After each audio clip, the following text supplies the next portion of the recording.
Hello friends, welcome to channel masters of botany again. मैं हूं आपका दोस्त विनय कुमार सिंह और हम जो है सॉल्व करा रहे थे सीपेट उड़ीसा का जो अभी एंट्रेंस एग्ज़ाम हुआ है, टेस्ट हुआ है, उसका जो क्वेश्चन पेपर आया था उसके क्वेश्चंस का हम आपको आंसर दे रहे हैं और डिटेल्ड एक्सप्लेनेशन दे रहे हैं जिससे कि आप अगर नेक्स्ट ईयर तैयारी करना चाहते हैं, अगर आप तैयारी कर रहे हैं तो आप अच्छे से तैयारी कर सके। ठीक है, तो सारे एंट्रेंस एग्जामिनेशन बहुत इंपॉर्टेंट होते हैं।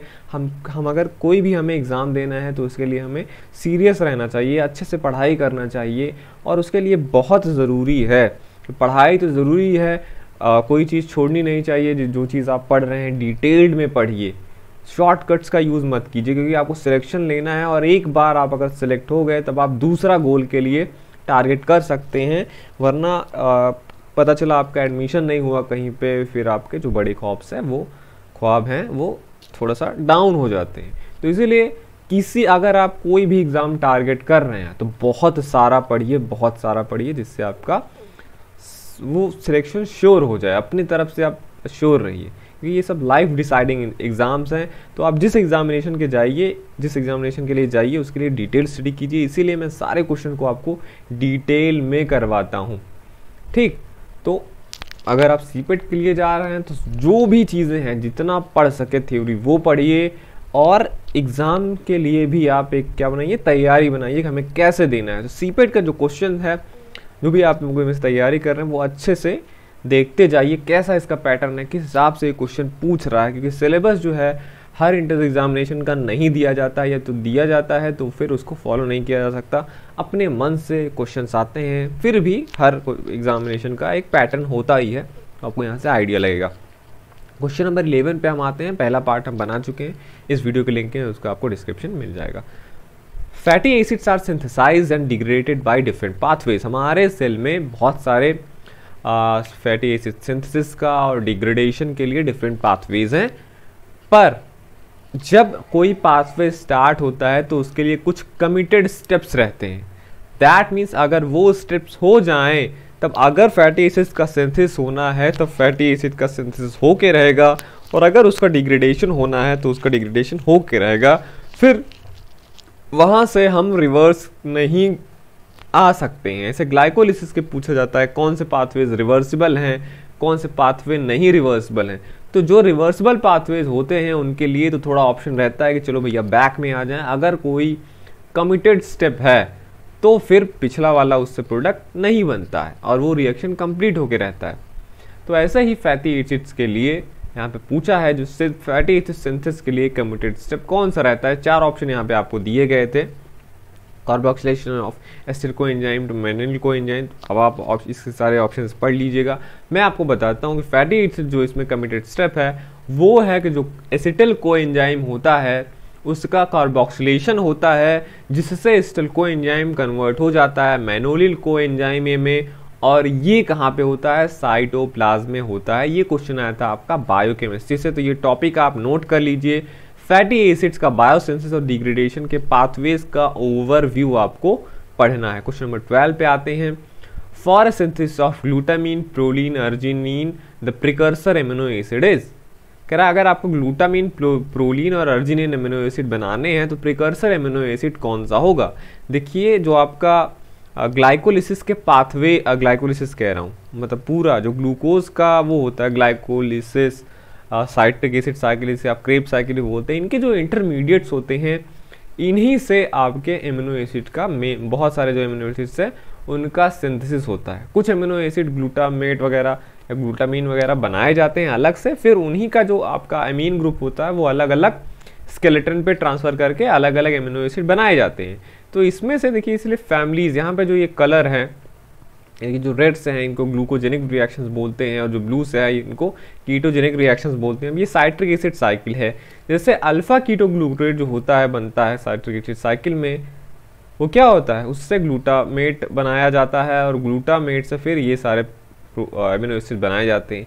सक्सिनिल कोएंजाइम से अलग ग्रुप ऑफ फैमिलीज बनते हैं, फ्यूमरेट से अलग, पायरुवेट से अलग, एसिटिल कोएंजाइम से अलग, ठीक है, एसिटोएसिटिल कोएंजाइम से अलग, ये सारे हैं।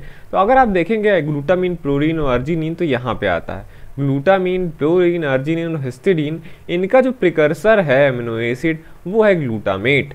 अल्फा कीटोग्लूटरेट से ग्लूटामेट बनता है और ग्लूटामेट से अर्जिनिन, ग्लूटामिन, हिस्टीडीन, प्रोलीन बनता है। तो इसका प्रिकर्सर कौन होगा? ग्लूटामेट। ये भी आपको बायोकेमिस्ट्री में जब आप पढ़ते हैं रेस्पिरेशन वगैरह या एमिनो एसिड का बायोसिंथेसिस, वहाँ पे आपको पढ़ने को मिलेगा। तो फैटी एसिड्स का बायोसिंथेसिस और एमिनो एसिड का बायोसिंथेसिस ये आपको पढ़ना है। क्वेश्चन नंबर 13 पे आते हैं। Which of the following statement is true for Selaginella and Pteris? Selaginella एक टेरिडोफाइट है, टेरिस भी एक टेरिडोफाइट है। सेलाजिनेला लोअर टेरिडोफाइट है, टेरिस हायर टेरिडोफाइट है। इनके बीच में पूछा है कि दोनों के लिए कौन सी स्टेटमेंट यहाँ पे सही है। दोनों प्रिमिटिव फर्न्स हैं, तो प्रिमिटिव फर्न्स सेलाजिनेला है, टेरिस नहीं है, टेरिस एडवांस है। हेट्रोस्पोरस की बात करें अगर, तो जो सेलाजिनेला है आपका, इसमें तो हेट्रोस्पोरी आपको देखने को मिलती है, क्योंकि 9 जिनरा है टेरिडोफाइट के जहाँ पे आपको हेट्रोस्पोरी देखने को मिलेगी। मतलब माइक्रोस्पोर और मेगास्पोर दो अलग अलग टाइप के स्पोर बनते हैं। जैसे सेलाजिनेला, मार्सिलिया, साल्विनिया, आइसोइड, सेजोला, स्टाइलस, पिरुलारिया, प्लेटिजोमा और रिजिलिडियम, इन सब में हेट्रोस्पोरी देखने को मिलता है। लेकिन टेरिस एक होमोस्पोरस है, तो ये भी ट्रू नहीं है। सी पे आते हैं, मेंबर्स ऑफ लाइकोफाइटा। तो देखिए लाइकोफाइटा जो है वो उसमें सेलाजिनेला तो आता है, लेकिन टेरिस जो है आपका ये टेरोफाइटा का है। ओके, अब डी देखते हैं, एब्सेंस ऑफ डिस्टिंक्ट स्ट्रोबेलाई। तो ये तो सही है कि टेरिस में स्ट्रोबेलाई नहीं पाया जाता है, लेकिन सेलाजिनेला में पाया जाता है। तो चार के चारों ऑप्शन यहाँ पे गलत हैं। दोनों, कोई भी स्टेटमेंट दोनों पे लागू नहीं होते। टेरिडोफाइटा से आया था क्वेश्चन नंबर 14 पे आते हैं। The rhizoidal grooves are formed from the ventral surface in the erectly growing reproductive branches of. Rhizoidal grooves आपको देखने को मिलेंगे वेंट्रल सरफेस पे, किस पे? जो इरेक्टली ग्रोइंग रिप्रोडक्टिव ब्रांचेस होते हैं उस पे। किस ब्रायोफाइटा के मेंबर के बारे में ये बात हो रही है कि जिसके जो रिप्रोडक्टिव ब्रांच होते हैं जो इरेक्ट ग्रो करते हैं उसमें आपको राइजोइडल ग्रूव देखने को मिलेंगे। तो ये बात हो रही है ब्रायोफाइटा मार्केंशिया का।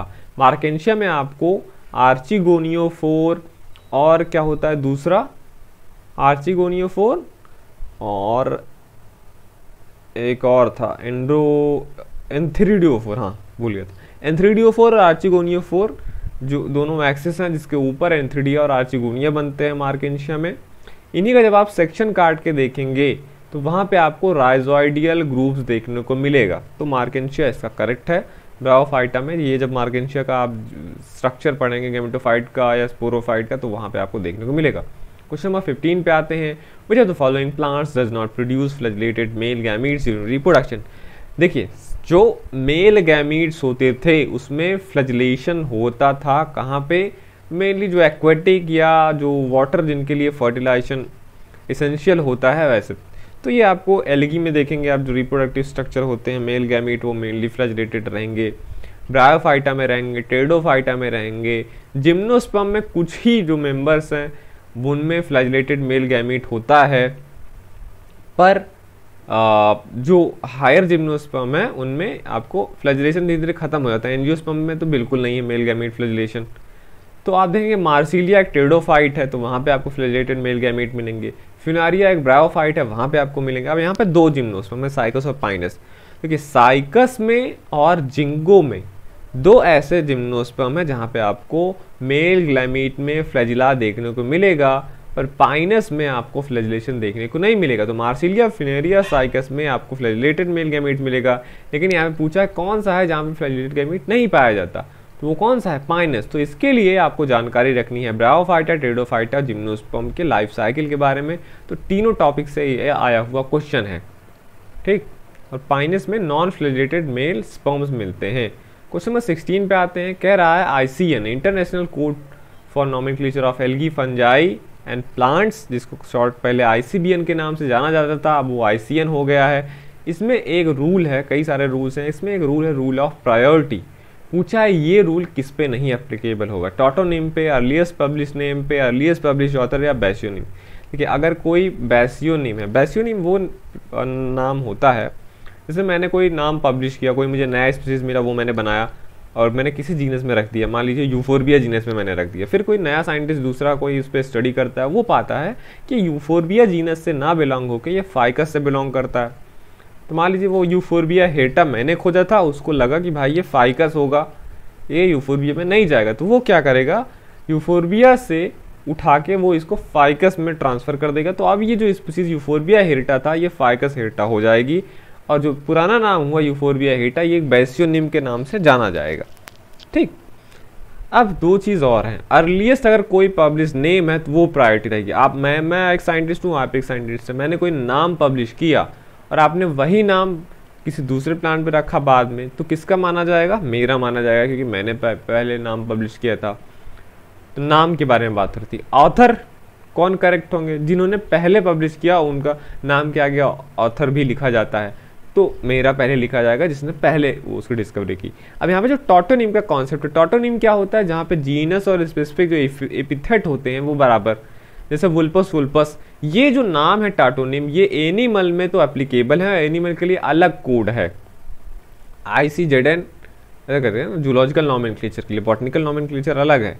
टॉटोनिम बॉटनिकल नॉमेनक्लेचर में नहीं यूज होते हैं, जैसे आपको यूफोर्बिया, ठीक, एस्टर ऐसे नाम नहीं मिलेंगे, पर वहाँ पे एनिमल में आप देखेंगे मिलता है रेटस और नाजा, वुल्पस, ये सब टॉटोनिम है, जहाँ पे जीनस और स्पीसीज के नाम एक जैसे होते हैं। ये तो बॉटनी में है ही नहीं, तो रूल्स ऑफ प्रायोरिटी इस पर एप्लीकेबल होगी ही नहीं। क्वेश्चन नंबर 17 पे आते हैं, the presence of adelphous stamen and marginal placenta are the characteristic feature of the family. देखिए, एक स्टेमन नॉर्मल होते हैं, एक स्टेमन अडेल्फस होते हैं। अडेल्फस कब बोलते हैं हम, जब स्टेमन्स जो होता है एक दूसरे से यूनाइटेड रहते हैं, वैसे फ्री रहेंगे तो फ्री स्टेमन्स है, ज्वाइंट है एक दूसरे से ग्रुप बनाए हैं तो उनको अडेल्फस में आएंगे। अब आपने पढ़ा होगा, अगर एक ग्रुप में है, जैसे हिबिस्कस चाइना रोज के अंदर जो मिलता है मोनोडेल्फस कंडीशन, उसमें सारे के सारे स्टेमन एक ट्यूब बनाते हैं, तो वो एक ही ग्रुप बनाते हैं, मोनोडेल्फस हो गया। डाइडेल्फस फेबेसी में मिलता है, फेबेसी में 2 ग्रुप बनता है, 10 स्टेमन होते हैं उसके अंदर और 9 एक ग्रुप बनाते हैं, एक अलग रहता है, तो ये 2 ग्रुप हो गया, तो डाइडेल्फस। पॉलीडेल्फस आपको साइट्रस वाइट्रस में या बॉम्बैक्स सीवा हुआ प्लांट है वहाँ पे मिलेगा, जहाँ पे ढेर सारे स्टेमन रहते हैं और कई सारा ग्रुप बनता है, 5-5, 6-6 स्टेमन एक ग्रुप में रहेंगे, तो ये पॉलीडेल्फस हो गया। तो कह रहा है इनमें से कौन सी फैमिली है जहाँ पे आपको अडेल्फस स्टेमन मिलेगा, मतलब कोई भी मोनोडेल्फस, डाइडेल्फस, पॉलीडेल्फस आपको कंडीशन मिलेगा, और प्लेसेंटेशन मार्जिनल होता है, मतलब मार्जिन पे प्लेसेंटा होंगे। तो लेमिएसी में 4 स्टेमन होते हैं, अडेल्फस कंडीशन नहीं मिलता है। मालवेसी में अडेल्फस कंडीशन मिलता है, मोनोडेल्फस कंडीशन, ठीक, अडेल्फस में कौन सा, मोनोडेल्फस, और वहाँ पे लेकिन जो प्लेसेंटेशन होता है वो एक्साइल होता है। फेबेसी के अंदर आपको डाइडेल्फस कंडीशन मिलेगा, तो अडेल्फस कंडीशन मिल गया, और वहाँ पे मार्जिनल प्लेसेंटा होता है, दोनों फीचर्स मिल गए, फेबेसी ही करेक्ट आंसर होगा। एक्एंथेसी में भी अडेल्फस कंडीशन नहीं मिलता है। तो ये प्लांट टैक्सोनॉमी से आया हुआ क्वेश्चन है। क्वेश्चन नंबर 18 पे आते हैं, which of the following classifications of angiosperm are based on the phylogenetic relationship among the taxa. आपको पता है जो क्लासिफिकेशन सिस्टम आए थे पहले, आर्टिफिशियल क्लासिफिकेशन सिस्टम के लिए जो नाम बहुत पॉपुलर है वो है आपका कैरोलस लिनियस। इनका आर्टिफिशियल सिस्टम ऑफ क्लासिफिकेशन इसलिए कहलाता है क्योंकि इन्होंने जो फीचर नोट किया था क्लासिफिकेशन के लिए वो था कौन सा,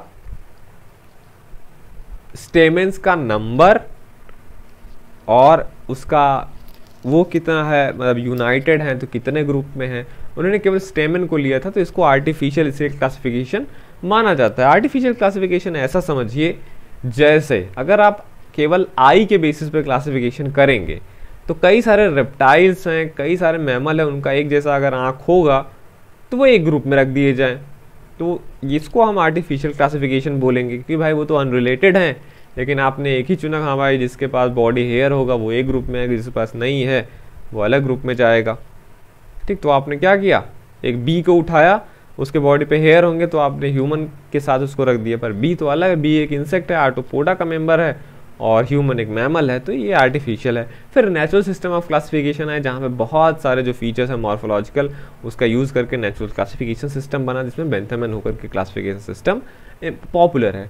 फिर उसके बाद फाइलोजेनेटिक सिस्टम ऑफ क्लासिफिकेशन आया, जो कि मॉर्फोलॉजी एक्सेट्रा के साथ साथ में फाइलोजेनेटिक रिलेशनशिप कि उनकी एवोल्यूशनरी हिस्ट्री क्या रही है, उनके बीच में डीएनए वीने का सिमिलरिटी क्या रहा है, तो वो फाइलोजेनेटिक सिस्टम ऑफ क्लासिफिकेशन। ऐसे सिस्टम ऑफ क्लासिफिकेशन जो है किसके हैं, इंगलर और प्लांटल के, हचिंसन के, तख्ताजान के, और अभी रिसेंटली में जैसे एपीजी क्लासिफिकेशन आया, ये फाइलोजेनेटिक सिस्टम ऑफ क्लासिफिकेशन है। तो ऑप्शन में आप देखेंगे पहला तो बेंथम एंड हुकर आ गए नेचुरल के, दूसरा में हचिंसन और एपीजी है, तो यही दोनों क्या हैं आपके फाइलोजेनेटिक रिलेशनशिप पे बने हुए हैं।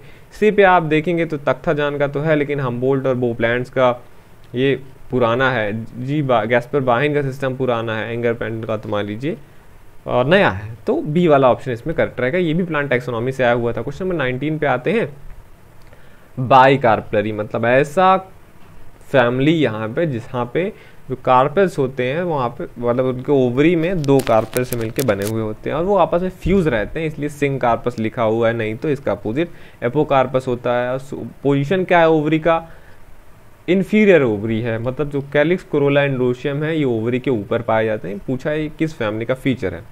क्यूकरबिटेसी में पहले ही आप देखेंगे कि ट्राई कार्पलरी होता है। ये आप कोई भी ले लीजिए, कद्दू, लौकी या जो भी है क्यूकरबिटेसी फैमिली मेंबर, आप उससे काटेंगे तो आपको वहाँ पे 3 चैम्बर देखने को मिलता है, तो ये क्या है, ट्राई कार्पलरी। अकंथेसी पे आते हैं, एस्टरेसी पे आते हैं, तो ये दोनों बाई कार्पलरी हैं, दोनों में सिन कार्पस कंडीशन आपको, मुजेसी में आपको ट्राई कार्पलरी कंडीशन मिलता है, मुजेसी में भी। तो अकंथेसी, एस्टरेसी हमारे पास ऑप्शन बचा, सिन कार्पस है।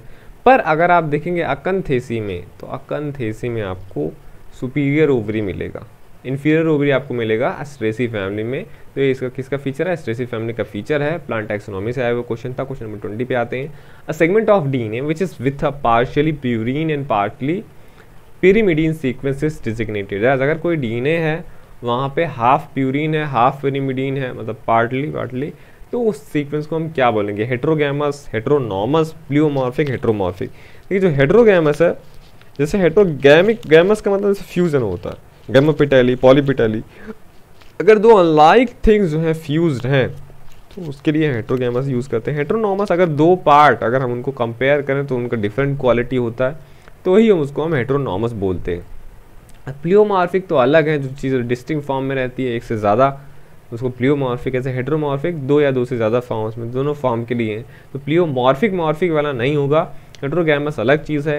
हेट्रोनॉमस यहाँ पे करेक्टली जो होता है वो फिट बैठता है, वैसे ऐसे टर्म्स मुझे बुक्स में नहीं मिले।